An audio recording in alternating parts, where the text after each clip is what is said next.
I'm Samantha, 26 female. I work as a freelance video editor from my small apartment, a space I once considered a temporary step before moving on to bigger things. My life was supposed to follow a predictable script, one written by my parents and perfected by my older brother, Leo. But I chose to burn that script, and in doing so, I tore my family apart. It all started because I did something my parents considered unforgivable. I told the truth. Before this story unfolds, I'd love to connect with you. Please let me know in the comments where you're watching from and what time it is in your corner of the world. It's amazing to see how far these stories can travel. In the world my parents built, appearances weren't just important, they were everything. We were the quintessential portrait of success. My father, Richard, was a tenured professor at the local university, a man whose intellectual authority was matched only by his emotional distance. My mother, Helen, was a top-performing real estate agent, capable of selling the dream of a perfect home because she believed she was living in one. Our house was a testament to her skills, tastefully decorated, impeccably clean, and utterly devoid of any visible cracks. It was a stage, and we were all expected to play our parts flawlessly. And the star of our show was, without a doubt, my brother, Leo. At 30 years old, he was the embodiment of my parents' ambitions. He was a successful architect, handsome, charismatic, and engaged to the loveliest woman I had ever met, Isabella. Leo was the golden child, the sun around which our family planet orbited. His achievements were our achievements. His future was our collective legacy. When he brought Isabella home for the first time 2 years ago, it was as if he had presented the final, perfect piece of the puzzle. She was a librarian, quiet, intelligent, and kind, with a gentle smile that could disarm even my stoic father. My mother was ecstatic. Isabella was, in her words, from a good family, which was code for won't cause any trouble. I, on the other hand, was the supporting actress with a poorly defined role. My career as a freelance video editor was a source of quiet disappointment for my parents. It wasn't a real job in their eyes. It lacked the prestige of architecture or academia. I didn't have a corner office or a clear path to partnership. I worked from a spare bedroom in my apartment, surrounded by monitors and hard drives. They called my work a hobby, something I was doing while I figured out my life. This subtle dismissal had been a constant hum in the background of my existence. I loved what I did, the art of storytelling through images, the precision of a perfect cut. But in my family, if it couldn't be framed on a wall or announced at a dinner party, it didn't quite count. This dynamic was most palpable during our mandatory Sunday dinners. These were not relaxed family gatherings, they were weekly performances. My mother would cook an elaborate meal, my father would hold court on politics or literature, and Leo would share his latest triumph: a new client, a design award, a glowing feature in a local magazine. Isabella would sit beside him, nodding and smiling, a beautiful and silent accessory to his success. My role was to listen, to applaud, and to offer up some sanitized, acceptable update about my own life that wouldn't derail the conversation from its primary subject: the wonderfulness of Leo. I remember one dinner vividly, about a year before everything fell apart. Leo was talking about a new luxury condo project he had designed. "The mayor himself called to congratulate me," he announced, leaning back in his chair with a practiced air of humility that wasn't humble at all. My father beamed. "That's my boy. Excellence is its own reward, but a little recognition doesn't hurt." My mother reached across the table to pat Leo's hand. "We're so proud of you, honey. You're building a legacy." I had just landed a big project editing a documentary for an independent filmmaker, a project I was incredibly passionate about. When my mother turned to me and asked, "Anything new with you, dear?" I started to explain the documentary's theme. Before I could get 2 sentences out, Leo interrupted with a chuckle. "Still playing with your little movies, Sam? That's nice." He turned back to my father, and just like that, my contribution was dismissed, erased. I looked at Isabella, expecting maybe a flicker of sympathy, but she was looking at Leo, her expression one of pure adoration. In that moment, I felt a familiar pang of invisibility. It wasn't malicious, it was just the way things were. Leo was the story, and I was just the editor, cutting my own scenes to make his shine brighter. The family's obsession with this perfect image meant that any sign of weakness or dissent was quickly stamped out. It was an unspoken rule: we do not air our dirty laundry. We don't have dirty laundry. When my cousin went through a messy public divorce, my mother referred to it in hushed, mournful tones, as if a death had occurred. The problem wasn't the divorce itself, but the fact that it was public. The shame was in the exposure. This lesson was ingrained in me from childhood. When I struggled with anxiety in high school, I was told to be stronger and not make a scene. When Leo got into a minor fender bender in college, my father hired a lawyer to make it disappear before it could even hit their insurance. The goal was always the same: maintain the facade, preserve the narrative. Our family wasn't a unit of people, it was a brand, and Leo was our star product. His engagement to Isabella was the next big marketing campaign. Their wedding was already being planned as a grand affair, a public declaration of our family's continued success. My mother had binders filled with venues and caterers. It was going to be the social event of the season, cementing the merger of two good families. Isabella seemed happy, if a little overwhelmed by it all. She was quiet and often let Leo speak for her, but I chalked it up to her being naturally reserved. I thought she was just adjusting to our family's intensity.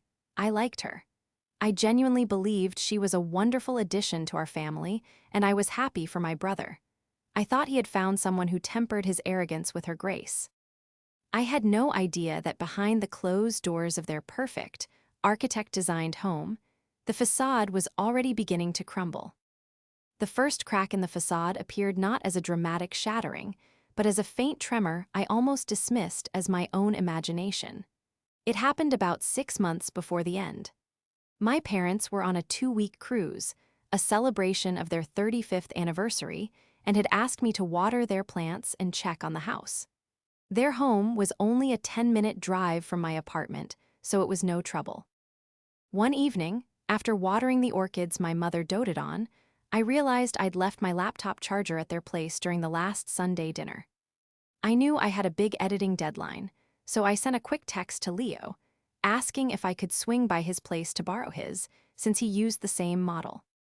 He and Isabella lived in a modern townhouse he had designed, a showpiece of glass and steel that was frequently featured in local design blogs.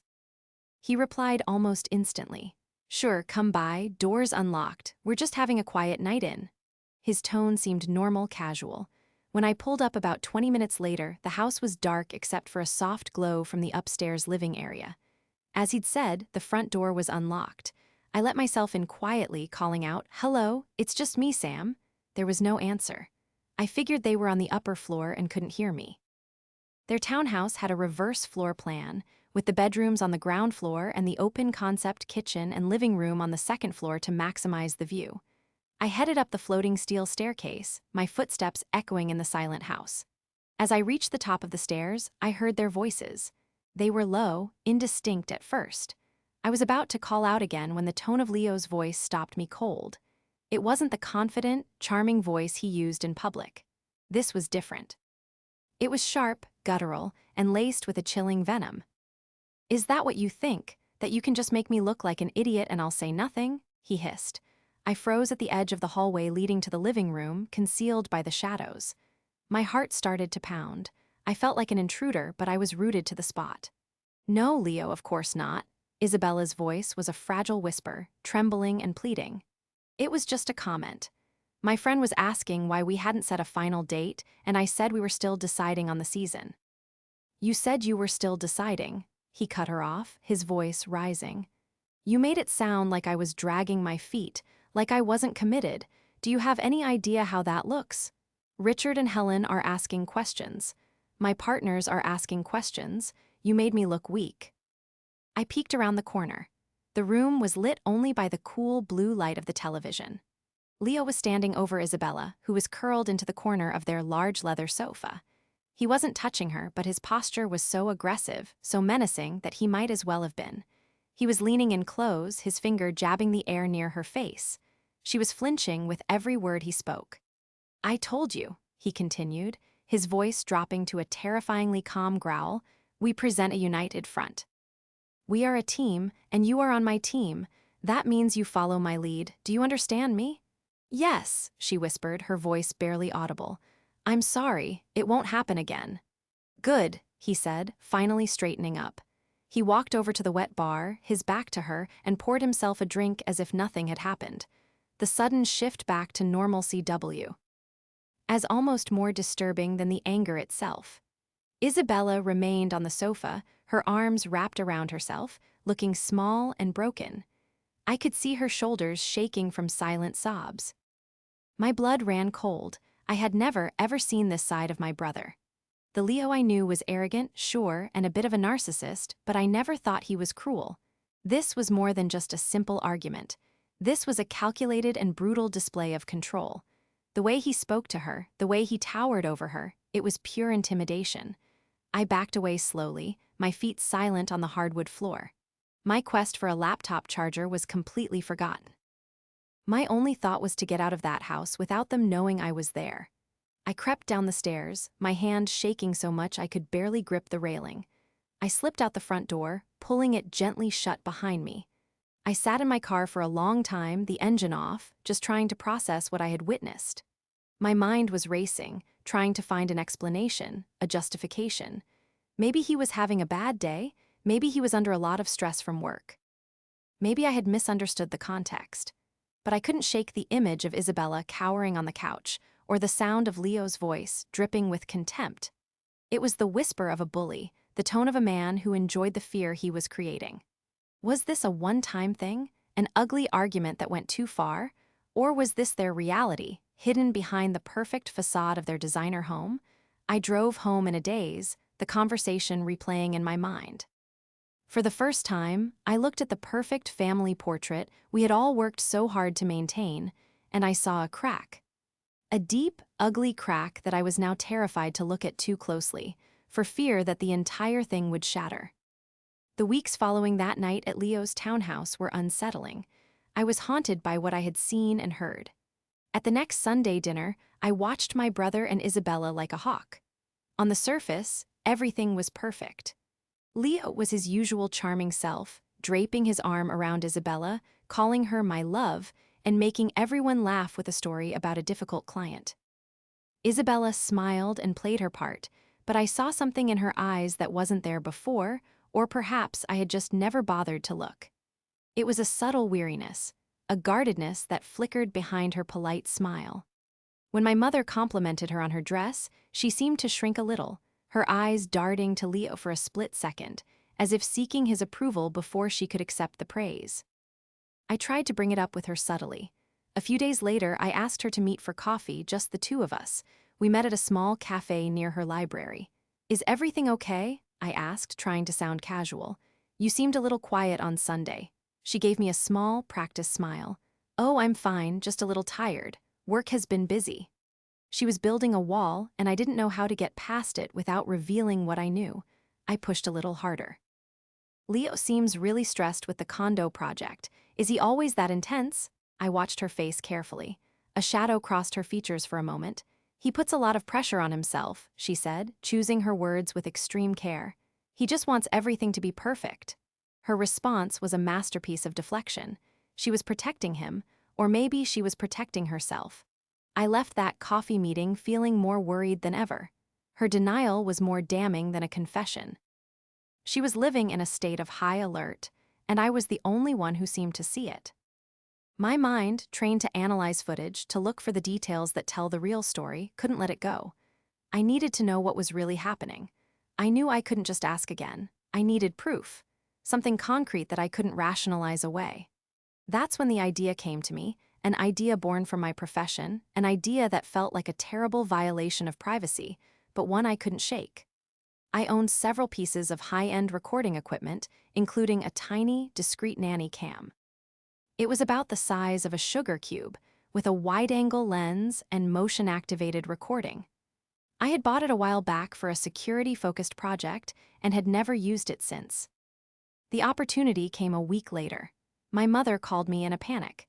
She was hosting a last-minute dinner party for one of my father's university colleagues and needed help with the setup. She asked me to go to Leo and Isabella's place to pick up a specific set of crystal wine glasses that she had gifted them. It was the perfect excuse. I called Leo, and he told me to just let myself in, as they were both at work. My heart was hammering against my ribs as I drove over. This felt wrong, like a betrayal of trust. But the memory of Isabella's trembling voice was stronger than my guilt. I let myself into their eerily silent home. I went to the kitchen, carefully packed the wine glasses and tea. Hen walked into the living room, the scene of the crime. My eyes scanned the room, looking for the right spot. It had to be somewhere with a clear view of the main seating area, but inconspicuous enough to go unnoticed. My gaze landed on a bookshelf filled with architectural books and decorative objects. Tucked between a heavy volume on Bauhaus design and a small, abstract sculpture was a small, dark space. It was perfect. My hands were shaking as I pulled the tiny camera from my pocket. I had already charged it and inserted a large memory card. I activated it and carefully wedged it into the gap, angling the lens towards the sofa and the main part of the room. It was virtually invisible unless you knew exactly where to look. I took a deep breath, my stomach churning with a mixture of fear and resolve. I spent no more than 10 minutes in their house. I picked up the glasses and left, the secret of what I'd done heavy in my conscience. For the next 2 weeks, I was a nervous wreck. Every time my phone buzzed with a text from Leo or my mother, I half expected it to be a message saying they had found the camera. The guilt was eating at me. I was spying on my own brother. But every time I considered going back to retrieve it, the image of Isabella's frightened face would flash in my mind, and I would leave it there. I needed to know the truth. After 2 agonizing weeks, I created another excuse. I told Leo I thought I'd left one of my expensive editing headphones at his place the last time I was over. He was out with clients, but Isabella was home.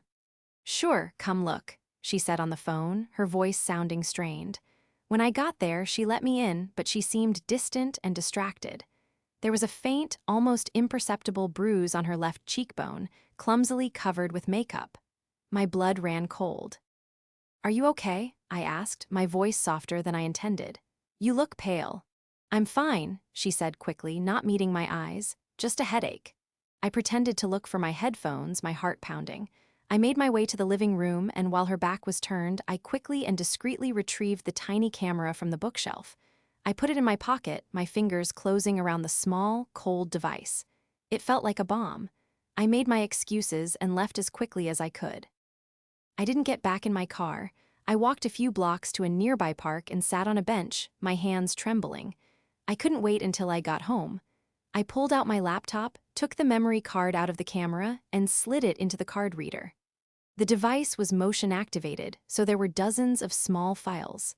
I clicked on the first one, my breath caught in my throat, and then I saw it. The perfect facade of my brother's life, of my family's life, shattered into a million pieces right there on my laptop screen. Sitting on that park bench, I started watching the footage. The first few clips were mundane. Isabella cleaning the living room, Leo pacing while on a phone call, the two of them watching a movie in silence. The normalcy of it all was almost reassuring. For a moment, I allowed myself to hope that I had been wrong, that my suspicions were just the product of an overactive imagination. Maybe the incident I had overheard was a one-off, an anomaly fueled by stress and alcohol. But then I came to a file dated 3 nights prior. The video was timestamped at 9:47 p.m. The clip began with Leo and Isabella on the sofa, the television on but muted. The mood was tense. I could feel it even through the tiny lens. "I saw the bank statement," Leo said, his voice dangerously low. The camera's microphone was surprisingly clear. "A charge for a hotel? In the city? You want to explain that to me?" Isabella's voice was shaky. "It's not what you think. My friend Jessica, her apartment flooded. I got her a room for a couple of nights so she could sort things out."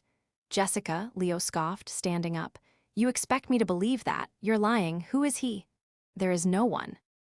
Isabella insisted, her voice rising with desperation as she stood to face him. "Leo, I swear, you can call her right now." "Oh, I'm sure you've already coached her on what to say," he sneered, stepping closer. He backed her up against the wall, out of the camera's direct line of sight, but I could still see their profiles. The audio was sickeningly clear. "You think I'm a fool? You walk around acting so perfect, so pure, but you're just like all the others."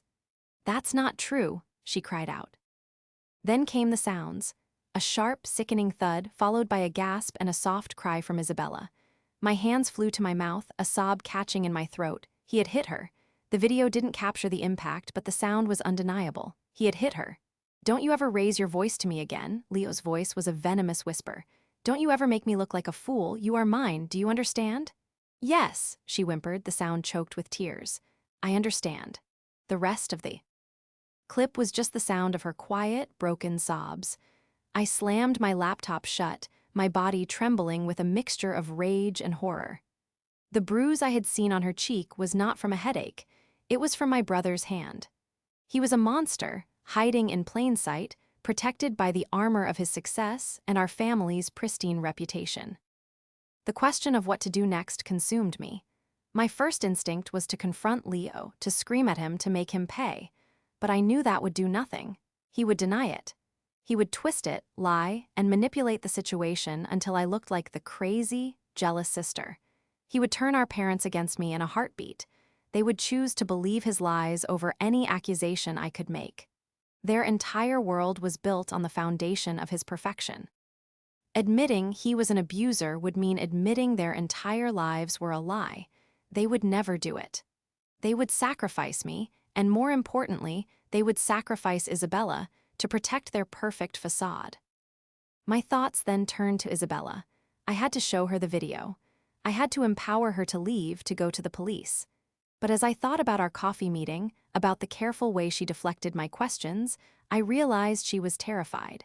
She was trapped, not just by Leo's abuse, but by the shame and fear that came with it. Showing her the video might not empower her. It might just traumatize her further or make her retreat even deeper into her shell. What if she begged me to delete it, to pretend it never happened, out of fear of what Leo would do if he found out? This was a burden she shouldn't have to carry alone. The decision of what to do with this evidence couldn't be on her. She was the victim. The responsibility to act had to be mine. Over the next few days, I was living in a fog of anxiety. I barely ate or slept. I copied the video files onto a secure, encrypted hard drive and then deleted them from the memory card and my laptop, covering my tracks. The USB drive felt like a toxic object in my hands. It held the power to destroy my brother's life, to shatter my family, but also the power to save a woman from a living nightmare. I was caught in an impossible moral bind. On one side was my family, my parents who had raised me, and my brother with whom I shared a lifetime of memories, however complicated. The family mantra echoed in my head: you don't air dirty laundry. Betraying Leo would be seen as the ultimate sin. On the other side was Isabella, a woman being systematically broken down, physically and emotionally, by the man we all lauded as a hero. The bruises on her face, both the visible and the invisible ones, were a testament to the lie we were all living. The tipping point came at the following Sunday dinner. Isabella was there, a flawless layer of foundation not quite concealing the yellowing edge of the bruise on her cheek. She claimed she had walked into a cabinet door. My mother fussed over her, while my father made a clumsy joke about her being careful. Leo put his arm around her protectively, a look of faux concern on his face. "My clumsy girl," he said, kissing her temple. The hypocrisy was so staggering it made me physically ill. I watched him perform, charming our parents, while the woman next to him flinched ever so slightly at his touch. I looked at my parents, so willfully blind, so desperate to believe in the perfection they had manufactured. And in that moment, I knew I couldn't be a part of the lie any longer. Their willful ignorance was not just denial, it was complicity. They were enabling his abuse by refusing to see the signs. My loyalty was not to the family name or the pristine image. My loyalty had to be to the truth and to the woman my brother was hurting. The decision crystallized in my mind, cold and hard and terrifying. I was going to go to the police. I would betray my family to save a life. The morning I decided to go to the police, the world seemed unnervingly normal. The sun was shining, people were walking their dogs, and the city hummed with its usual rhythm. It felt like a bizarre contrast to the storm raging inside me. I sat at my desk for over an hour, the small, black USB drive on the desk in front of me. This tiny piece of plastic and metal held the power to detonate my entire world. Every instinct I had been raised with screamed at me to stop, to find another way, to handle it within the family. That phrase, a cornerstone of my upbringing, now sounded sinister. Handling it within the family meant burying it. It meant protecting the abuser and silencing the victim. I thought about calling Isabella one last time to warn her, but I decided against it. If I told her my plan, she would be put in an impossible position. Leo could coerce her into defending him, or she might panic and tip him off. If this was going to work, it had to be swift and undeniable, leaving no room for Leo to manipulate his way out. This had to be my decision, my action, and Why responsibility? I dressed in the most nondescript clothes I owned, jeans, a simple sweater, and a jacket. I didn't want to draw any attention. I put the USB drive in my pocket, the weight of it feeling immense.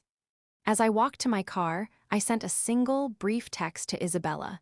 Whatever happens, know that you deserve to be safe and happy. If you need anything at all, call me. I turned my phone off immediately after, not wanting to be swayed by any potential reply or incoming call from my family. The police station was a sterile, intimidating building. The air inside smelled of disinfectant and bureaucracy. I walked up to the front desk, my heart pounding a frantic rhythm against my ribs. A tired-looking officer with gray hair looked up at me from his computer. "How can I help you?" he asked, his voice flat. My own voice came out as a shaky whisper. "I need to report a domestic assault. I have evidence." The officer's demeanor shifted instantly. He straightened up, his eyes becoming more focused. He led me to a small, private room and asked me to wait. A few minutes later, a female detective entered. Her name was Detective Miller. She had a calm, no-nonsense air about her that I found immediately reassuring. She asked me to tell her everything from the beginning. So I did. I told her about my family, about Leo's status as the golden child, and about the perfect facade. I described the first incident I overheard, the chilling conversation that planted the seed of doubt. I told her about my suspicions, about planting the camera, admitting to a crime of my own, I realized, and about the bruise on Isabella's cheek. Detective Miller listened patiently, taking notes but never interrupting. Her expression was unreadable, which both scared and comforted me. When I finished, I took a deep breath and placed the USB drive on the table between us. "It's all on here," I said, my voice cracking. "The audio of the first time and the video from a few nights ago. You can hear him hit her." She took the drive without a word and plugged it into a laptop she brought with her. As she watched the footage, her calm expression hardened into a grim, tight line. She didn't flinch, but I could see a muscle twitching in her jaw. She listened to the audio, her eyes fixed on the screen. When the clip ended, she was silent for a long moment. Finally, she looked up at me, and for the first time, I saw a flicker of empathy in her professional gaze. "You did the right thing, Samantha," she said, her voice firm. "This is clear, unambiguous evidence of assault. His threats, the audio of the impact, this is exactly what we need." She explained the next steps. They would need to take my official statement. They would use the evidence to secure a warrant for Leo's arrest. They would also dispatch officers to make contact with Isabella to ensure her safety and get her statement. The process would be fast. "Once we act, your brother will be arrested," she stated plainly. "Your family will be notified." Are you prepared for that? Was I prepared? How could anyone be prepared to intentionally set off a bomb in the middle of their own family? I thought of my mother's face, crumpled in shame and disbelief. I thought of my father's cold, intellectual rage, directed entirely at me for breaking their sacred code of silence.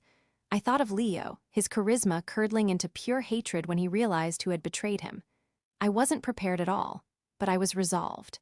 "Yes," I said, my voice steadier now. "I'm prepared."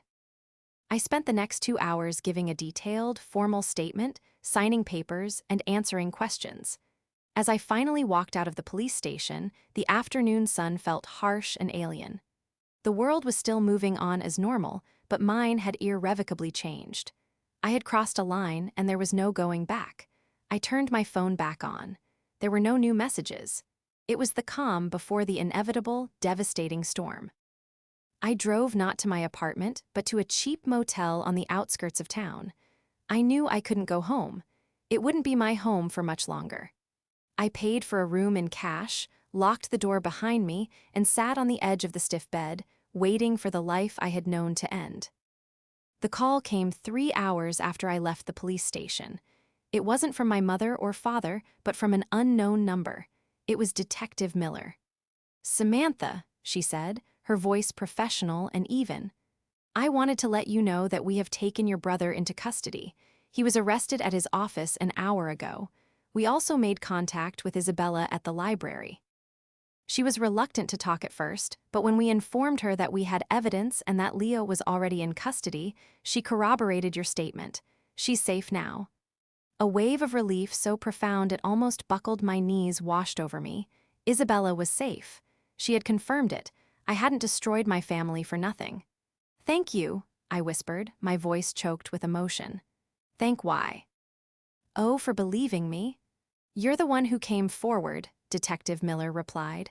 "That took courage. Now you need to brace yourself. He gets one phone call. I imagine you know who he'll be calling." She was right. The storm broke 10 minutes later. My phone screen lit up with my mother's name. I took a deep breath and answered. Her voice was not hysterical or tearful as I had expected. It was something far worse, a blade of ice and fury. "What have you done?" she hissed, the words practically vibrating with rage. There was no greeting, no preamble. "Your brother is in jail. The police came to his office, Samantha.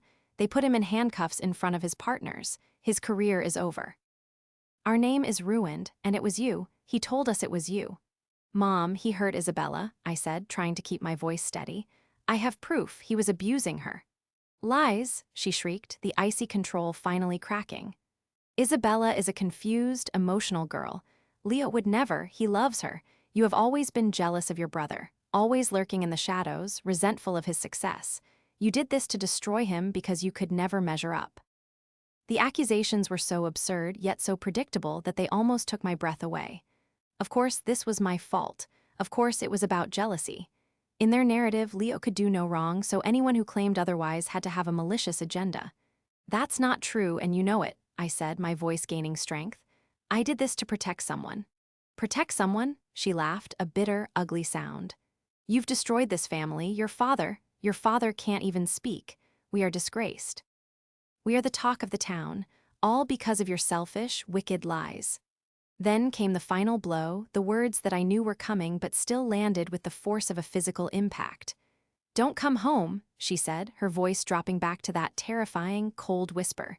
"You are not welcome here. We don't have a daughter anymore. You made your choice. You chose a stranger over your own blood. Now live with it."